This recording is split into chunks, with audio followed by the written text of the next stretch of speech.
Yo sé que mucha gente tal vez te ha hecho daño a ti. Tal vez tú tienes el poder, pero tú no estás en el deber de tomar justicia por tus manos. Cada persona que está en la iglesia tiene un trabajo distinto. Y por eso no se debe menospreciar. Muchos cristianos no saben que tienen deberes que cumplir. Y esto no lo dice la Biblia. Así que hoy te voy a tratar de explicar los deberes de los cristianos según Romanos capítulo 12. Así que por favor, hermanos, quiero que abran sus Biblias en Romanos capítulo 12. La dinámica va a ser así. Yo voy a ir leyendo el capítulo y voy a ir tratando de explicarte por versículos y pues por temas. Entonces vamos a leer el capítulo 12 y dice así. Así que, hermanos, os ruego por las misericordias de Dios que presentéis vuestros cuerpos en sacrificio vivo, santo, agradable a Dios, que es vuestro culto racional. Entonces, vamos a la primera parte, y es que aquí Pablo le está escribiendo en esta carta a los romanos los deberes. Y el primer deber como cristianos es ser santos, ser santos para Dios. Y esta primera parte se divide en dos partes. Primero, qué es lo que tenemos que hacer o ser, y segundo, cómo lo podemos hacer. Entonces, si vamos al versículo 1, dice: así que, hermanos, os ruego por las misericordias de Dios que presentéis vuestros cuerpos en sacrificio vivo, santo, agradable a Dios, que es vuestro culto racional. La mejor forma de orar a Dios es siendo santos. La mejor forma de agradar a Dios es apartándonos para Él, porque la palabra santo significa apartado. Tenemos que ser apartados para Dios. No podemos servir al mismo tiempo que servimos a Dios, no podemos servir al mundo, porque la Biblia lo dice. No puedes servir a dos señores, tienes que escoger a quién vas a servir, porque así como dice la Biblia, por cuanto no eres frío ni caliente, te vomitaré de mi boca. Así que tienes que escoger. Ahora, el versículo 2 dice: no os conforméis a este siglo, sino transformaos por medio de la renovación de vuestro entendimiento, para que comprobéis cuál sea la buena voluntad de Dios, agradable y perfecta. Aquí Pablo nos enseña y nos dice que la mejor forma de conocer la voluntad de Dios y ser santos para Él es, primero, cambiando la forma de pensar. ¿Por qué? Porque cuando nosotros estamos en el mundo, cuando nosotros pensamos como el mundo, nuestra mente obviamente está corrompida, ¿no? Entonces pensamos según los estándares del mundo, pensamos egoístamente. ¿Por qué? Porque, por ejemplo, si vas a tomar una decisión para tu futuro, si tu mente está acorde a la del mundo, entonces vas a pensar egoístamente y solo vas a pensar en favorecerte a ti mismo. Vas a pensar en hacer el bien para ti mismo sin importar el daño que le puedas hacer a los demás, sin importar qué consecuencias traiga para tu vida espiritual o para tu vida familiar o para tu vida social con otras personas. Por eso hay que cambiar nuestra forma de pensar, porque si comienzas a leer la palabra de Dios, que ahí Dios nos habla de cómo tenemos que pensar, de cómo tenemos que amarlo a Él y de cómo tenemos que amar a los demás, pues entonces vas a dejar de pensar egoístamente y vas a comenzar a pensar como Dios quiere que pienses.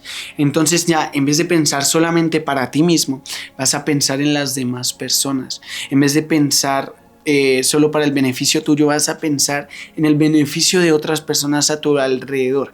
Y esa es la voluntad de Dios, ese es el propósito de Dios, y además esa es la mejor forma de adorar al Señor, haciendo su voluntad. Pero para eso obviamente tenemos que leer la palabra, así que te invito a que tú leas la palabra de Dios, a que tú ores y te mantengas en comunión con Dios, porque ahí vas a comenzar a escuchar a través de la palabra la voz de Dios. Ahí vas a comenzar a identificar la voz de Dios. Y vas a comenzar a identificar cuando Dios te habla y cuando no, cuando es tu propia carne, cuando es el diablo. Y así pues vas a saber más cuál es la voluntad de Dios. Luego vamos al segundo punto. Y este punto va del versículo 3 al versículo 8. Así que vamos a leer, por favor, Romanos 3 al 8. Digo pues, por la gracia que me es dada, a cada cual que esté entre vosotros, que no tenga más alto concepto de sí que el que debe tener, sino que piense de sí con cordura, conforme a la medida de fe que Dios repartió a cada uno. Porque de la manera que en un cuerpo tenemos muchos miembros, pero no todos los miembros tienen la misma función, así nosotros, siendo muchos, somos un cuerpo en Cristo, y todos miembros los unos de los otros, de manera que teniendo diferentes dones según la gracia que nos es dada, si el de profecía, úsese conforme a la medida de la fe, o si el de servicio, en servir, o el que enseña, en la enseñanza, el que exhorta, en la exhortación, el que reparte, con liberalidad, el que preside, con solicitud, el que hace misericordia, con alegría. El segundo punto que podemos ver y el segundo deber que tenemos nosotros como cristianos es, primero, estar unidos como iglesia, porque hoy en día a la iglesia le falta unidad. Unos de una iglesia se pelean con otros de otra iglesia y así. En vez de estar unidos y ayudarse mutuamente como el cuerpo de Cristo que somos para ganar almas, nos peleamos entre nosotros y lo único que hacemos es terminar perdiendo almas, que la gente que está dentro de la iglesia se decepcione de nosotros al ver que no trabajamos en unidad. Pastores hablando mal unos de otros, hermanos hablando mal unos de otros, que porque ellos van a esta iglesia, que porque ellos no van a esta iglesia. Tenemos que trabajar en unidad, porque todos tenemos dones distintos, pero todos somos una iglesia. Porque cuando Cristo venga no va a buscar al 20 iglesias distintas. Dios va a buscar a una iglesia y esa iglesia son aquellos que creemos en Cristo Jesús. Por eso si tú crees en Cristo Jesús y tu hermano también cree en Cristo Jesús, no pelees con él por cosas triviales, por cosas pasajeras. Más bien únete a él para ganar almas para Cristo. No importa que tengan distintas formas de pensar. Lo importante es que los dos crean en Cristo y sigan su voluntad. Ahora, otro punto que nos dice es que tenemos que ser humildes y que no podemos menospreciar a ninguno. Y bueno, podemos ver acá que del versículo 3 al versículo 5 nos habla de qué tenemos que hacer. Porque nos dice que tenemos que trabajar en unidad y ser humildes, porque miren lo que dice el versículo 4, porque de la manera que un cuerpo tenemos muchos miembros, pero no todos los miembros tienen la misma función. Ahí se nos habla de que cada persona que está en la iglesia tiene un trabajo distinto y por eso no se debe menospreciar. Si tú barres la iglesia, ese es un trabajo que estás haciendo para Dios y Dios lo acepta, Dios lo ve agradable y no debes menospreciarte por eso. Si tú estás sirviendo en la alabanza, no debes menospreciarte porque no profetices. Si tú estás profetizando, no es menospreciarte porque no tienes el don del canto o el don de la alabanza. Cada uno tiene un don distinto y tiene que usarlo para el Señor. Tiene que usarlo para ganar almas para Cristo y al mismo tiempo trabajar en unidad. Porque, por ejemplo, el que predica en la iglesia, si no hay nadie que ore por él, entonces va a ser muchísimo más difícil para él mantenerse en comunión con Dios. Tenemos que apoyarnos unos con otros, apoyarnos en oración, apoyarnos en palabra, apoyarnos en absolutamente todo. Así como dice la Biblia, confesaos vuestros pecados los unos con los otros. Tú tienes que hacer apoyo para tu hermano que está luchando con ciertas cosas y al mismo tiempo tu hermano tiene que ser apoyo para ti que estás luchando con muchísimas cosas, tal vez en privado, pero aún así, al mantenernos en oración, al orar unos por otros, vamos a mantenernos en unidad y vamos a hacer la voluntad de Dios. Y pues bueno, ¿cómo tenemos que hacerlo? Pues fácil, ejerciendo el don que Dios te dio. No escondas tu don. Recuerda la parábola de los hombres a los cuales se le dio una moneda, a otros 5, a otro 1, a otro 2 y a otros 5. Bueno, eso es justamente lo que tenemos que hacer. Tú y yo tenemos que hacer eso, trabajar nuestros dones y no enterrarlos como el hombre que enterró la moneda que su patrón le dio. Porque cuando Cristo venga, no te va a preguntar si la mantuviste ahí, si no la perdiste. No, Dios te va a preguntar si la multiplicaste. Si tú tienes el don de profecía, utilízalo con sabiduría. Si tú tienes el don de dar a los demás, pues da con alegría, da con gozo. Tienes que dar con gozo, porque así pues Dios va a ir trabajando en tu vida y además se van a multiplicar los dones. Luego vas a ver que vas a tener, no sé, vas a poder cantar en la alabanza. Bueno, absolutamente todo lo que hagas, recuerda que lo estás primero haciendo para el Señor y segundo que lo tienes que hacer con humildad y con alegría, sin menospreciar a nadie y mucho menos sin menospreciarte a ti mismo. Luego vamos al punto número 3. Y es que el tercer deber es que nos tenemos que esforzar. Y para eso vamos a leer del versículo 9 al versículo 13. El amor sea sin fingimiento, aborreced lo malo, seguid lo bueno. Amaos los unos a los otros con amor fraternal, en cuanto a honra, prefiriéndoos los unos a los otros. En lo que requiere diligencia, no perezosos, fervientes en espíritu, sirviendo al Señor, gozosos en la esperanza, sufridos en la tribulación, constantes en la oración, compartiendo para las necesidades de los santos, practicando la hospitalidad. Y bueno, en este punto quiero enfocarme en el versículo 11 y el versículo 12, que dice así: en lo que requiere diligencia, no perezosos, fervientes en espíritu, sirviendo al Señor. Vamos a ver primero el versículo 11. Y mira que nos dice que tenemos que ser, primero, no perezosos. Porque así como dice la Biblia en Proverbios 10:24, creo, si alguno sabe el pasaje, por favor me corrijan en los comentarios. Pero dice: si fueres flojo en el día del trabajo, tus fuerzas se agotarán. Creo que es Proverbios 24:10, pero bueno. Eso es justamente lo que dice. Si fueres flojo en el día del trabajo, tus fuerzas se agotarán. Y no está hablando solamente de fuerzas físicas, también está hablando de fuerzas espirituales. Mira que es muy bueno estar en la iglesia sirviendo a Dios. Si tú tienes un trabajo en la iglesia, ya sea el que sea, limpiar las sillas, barrer la iglesia, eso es bueno, porque tienes un compromiso y no puedes ponerte excusas de decir: no, hoy estoy cansado y no quiero servir a Dios, hoy no quiero leer la Biblia. No, tienes que hacerlo con alegría, tienes que hacerlo para Dios y tienes que hacerlo exigiéndote a ti mismo sin pereza. Y bueno, aunque tengas pereza, aunque no quieras hacerlo, tienes que hacerlo, porque si no tus fuerzas se van a agotar, y entonces ahí es cuando el diablo pone la tentación. Y como tu espíritu está débil, tu carne está deseosa, entonces es más fácil o eres más propenso a caer en la tentación del diablo. También dice: fervientes en espíritu. Tú y yo tenemos que mantener nuestro espíritu avivado, nuestro fuego de Dios, nuestro fuego del espíritu avivado, llenos de Dios, fervientes, o sea, con ese anhelo, con ese deseo de servirle a Dios. Porque yo me he dado cuenta que muchas veces cuando oro o cuando leo la Biblia o después de un día de ayuno, siento como quiero servirle a Dios, me siento muy espiritual, ¿sí? Y estoy seguro que a ti también te pasa.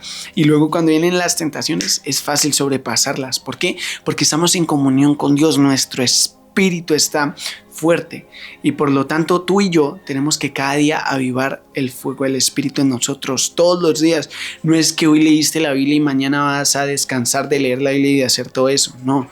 Todos los días mantenernos en comunión con Dios, mantenernos en comunión con el Padre, para que nuestra carne se debilite, nuestro espíritu se mantenga vivo y pues así podamos resistir los dardos del enemigo, los dardos de Satanás que quieren atacar a nuestra vida y que además pueden matar nuestro propósito y nuestra comunión con Dios. Ahora, el versículo 12 dice: gozosos en la esperanza, sufridos en la tribulación, constantes en la oración. Mira lo que nos dice el versículo 12. Este versículo es muy importante porque nos dice que sí o sí nosotros vamos a tener tribulaciones. Esto es algo que nunca nos va a faltar y Jesús lo prometió. Es imposible que no vengan las tribulaciones. Es imposible que no vengan, pero tú y yo tenemos que mantenernos gozosos, tenemos que mantenernos firmes y constantes en la oración, porque la oración reaviva tu espíritu. ¿Qué es lo que pasa cuando tú oras? Lo que pasa cuando tú oras es que tu carne no le gusta orar. Entonces cuando te fuerzas a orar y comienzas a entrar en comunión con Dios, tú comienzas a ver cómo se va haciendo cada día más fácil y más fácil orar.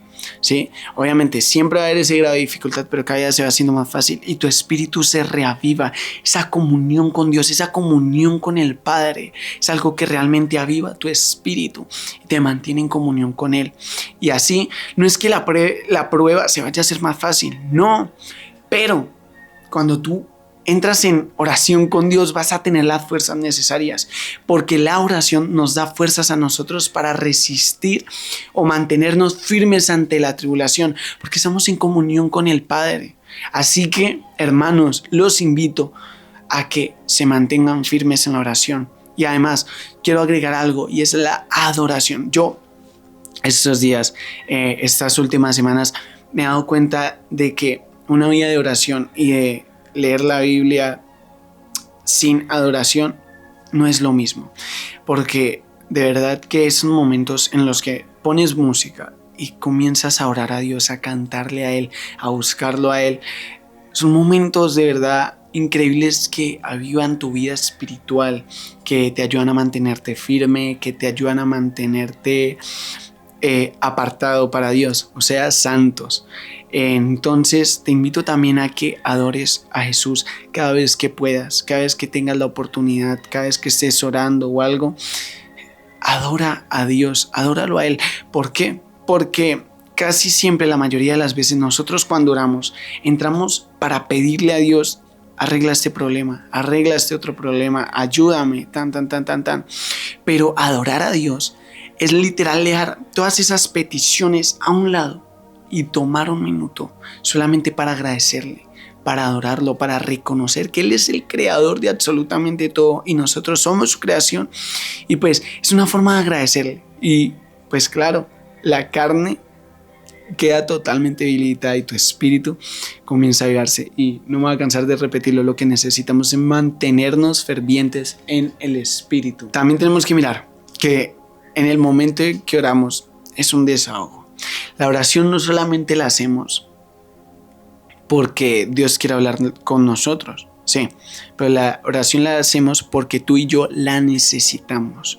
Fíjate que cuando tú entras, por ejemplo, tienes un problema y entras a un momento de oración, entras a un momento en el cual vas a hablar con Dios, las lágrimas salen y comienzas a desahogarte con Dios, porque hay muchas cosas las cuales no le podemos contar a nuestros familiares, las cuales no le podemos contar a ciertas personas, pero Dios sí nos va a escuchar.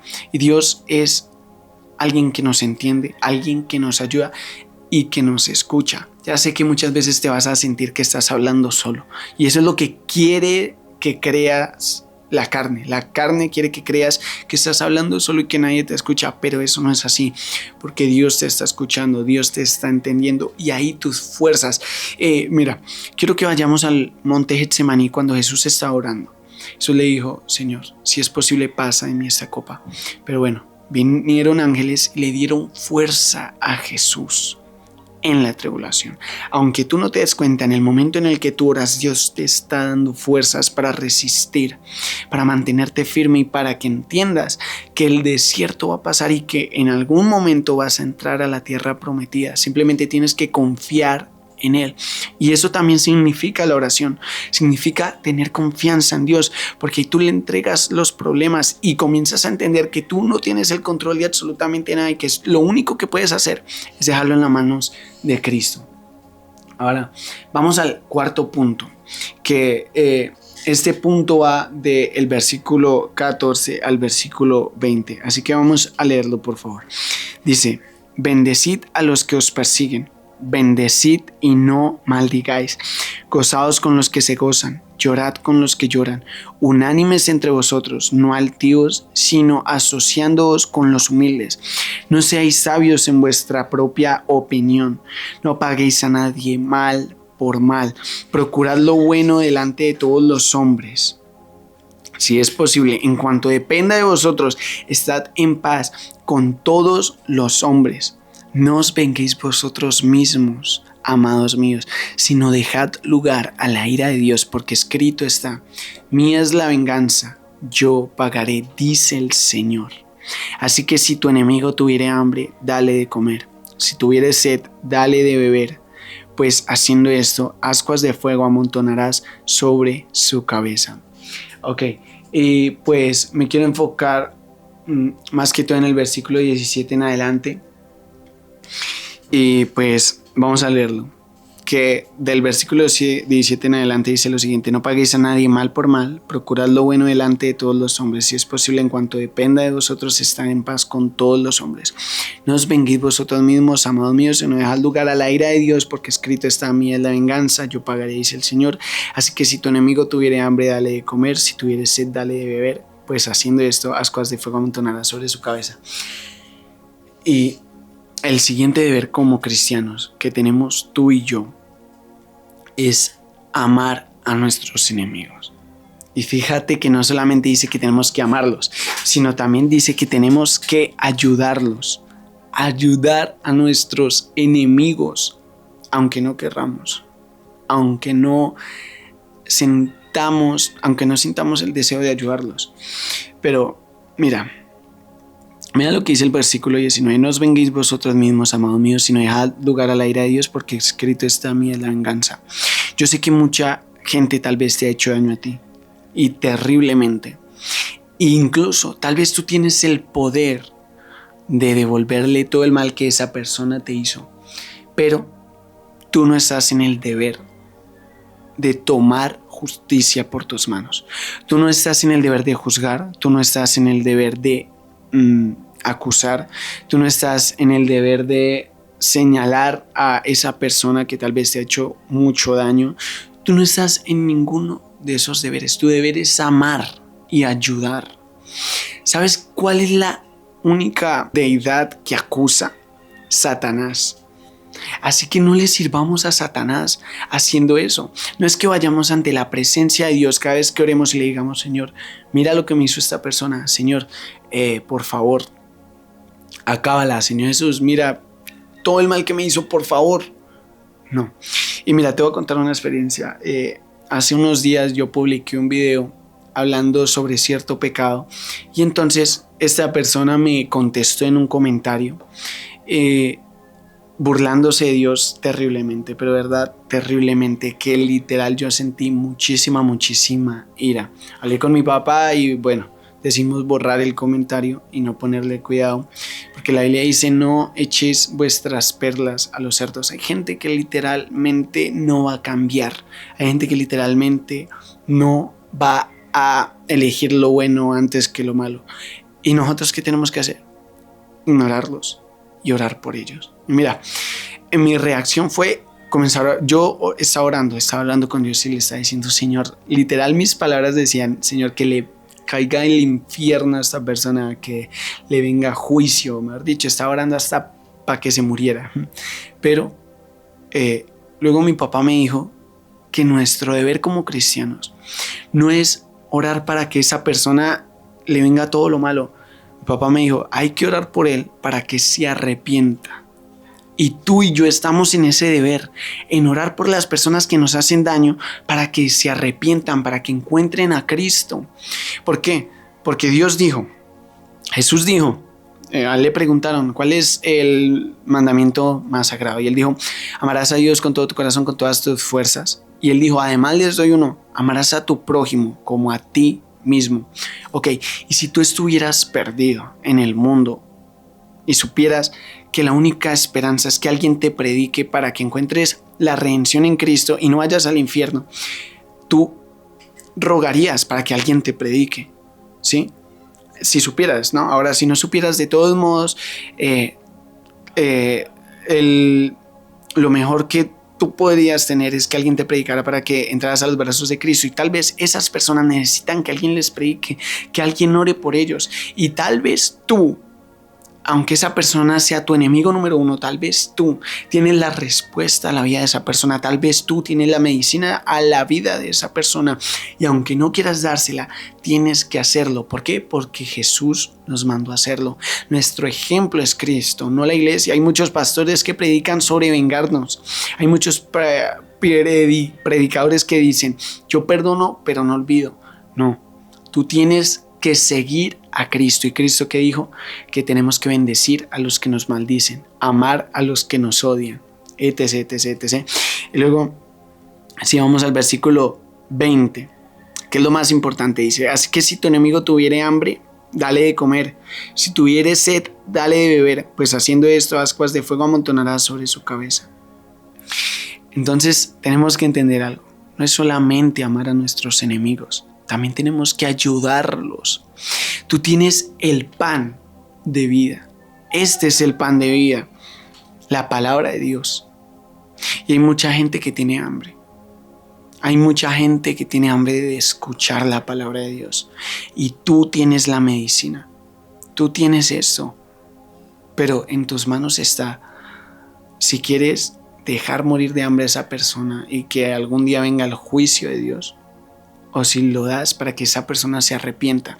Ya, mira, la Biblia dice algo tremendo, la verdad, olvido el pasaje. La Biblia dice algo y es que si Dios te pone una persona y tú le predicas a esa persona y esa persona decide no ponerle cuidado y algún día llega al juicio final y va al infierno, tú cumpliste con predicarle a esa persona.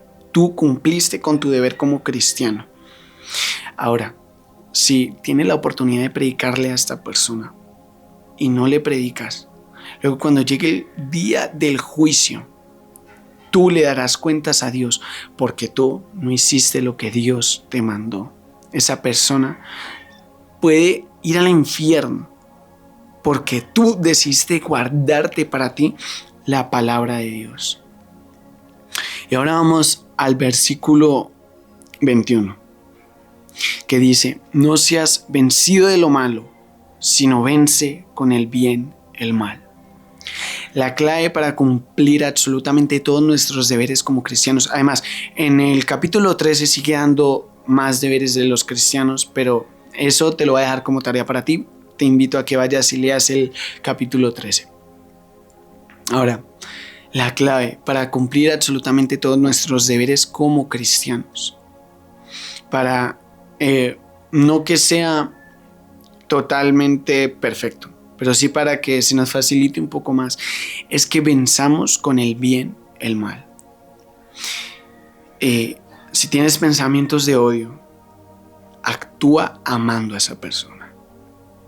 Si quieres ver cosas malas, busca a Cristo, lee la palabra de Dios. Si, no sé, sabes que hablando con cierta persona, lo único que vas a hacer es sacar lo malo de tu corazón, pues aléjate de esa persona.